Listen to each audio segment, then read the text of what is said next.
पुराच्या पाण्यात एक गाय आणि वासरू वाहून गेल्याची घटना घडली आहे। पुलावरून पाणी वाहत असताना शेतकऱ्याला पुराच्या पाण्यात बैलगाडी टाकली। यात 2 बैल आणि शेतकरी सुखरूप नदीच्या वरती आले, मात्र बैलगाडीला बांधलेलं गाय आणि वासरू पुराच्या पाण्यात वाहून गेल्याने आता शेतकऱ्याचं नुकसान झालेलं आहे। मात्र अनेक वेळा आवाहन केलं जातं की बाबा पुराच्या पाण्यात पुलावरून प्रवास करू नका, मात्र या शेतकऱ्यांनी देखील धाडस केलं आणि त्या धाडस केल्यानं त्याची बैलगाडी पूर्णपणे वाहून गेली। पुराच्या पाण्यात बैलगाडी वाहून गेली, गाय आणि वासरू वाहून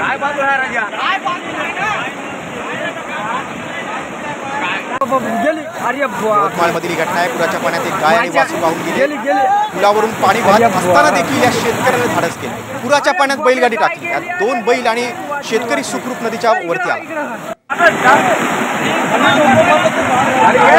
गेली गाडी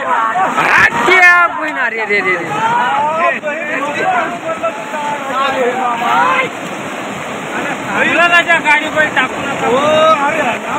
काय बांधून आहे ना, काय बांधून आहे राजा, काय बांधून आहे ना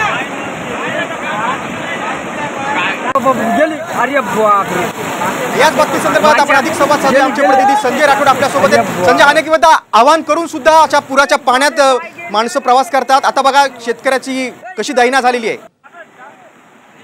नक्कीच आज यवतमाळ जिल्ह्यामध्ये सकाळपासूनच पावसाची रिपरिप सुरू होती, तर कुठे जोरदार पाऊस सुद्धा कोसळत होता। त्यात यवतमाळच्या आर्णी तालुक्यातील उमरी काटेश्वर या ठिकाणी शेतातून काम उरकून घराकडे परतीच्या मार्गावर असलेल्या बैल बंडी मागे 2 गोरे आणि एक गाई आणि एक गोरं बांधून होतं। अशाच बैलबंडीचं सालगडी पण पुरात वाहून गेला, परंतु सालगडी आणि 2 बैल सुखरूप बाहेर काढण्यात यश आलं। मात्र त्यामागं बांधून असलेले बैल गोरा आणि गाई हे वाहून गेले। त्याचा शोध घेतला, मात्र अजूनही त्याचा थांग पत्ता कुठे लागलेला नाही। संजय, तुम्ही सविस्तर माहिती दिली त्याबद्दल धन्यवाद। बघा, यवतमाळ जिल्ह्यातील ही चित्र आहे, त्यामुळे कुणीही पाण्याच्या मोठ्या प्रवाहातनं जाऊ नये, प्रवास करू नये, वाहन चालू नये। बघा, साम टीव्हीवर तुम्ही एक्सक्लुझिव्ह दृश्य बघताय। बैलगाडीला बांधलेलं गाय आणि वासरू या पुराच्या पाण्यात वाहून गेलंय।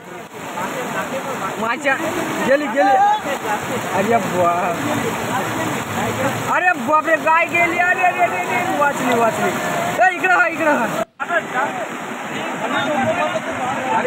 पण गेली गाडी। अरे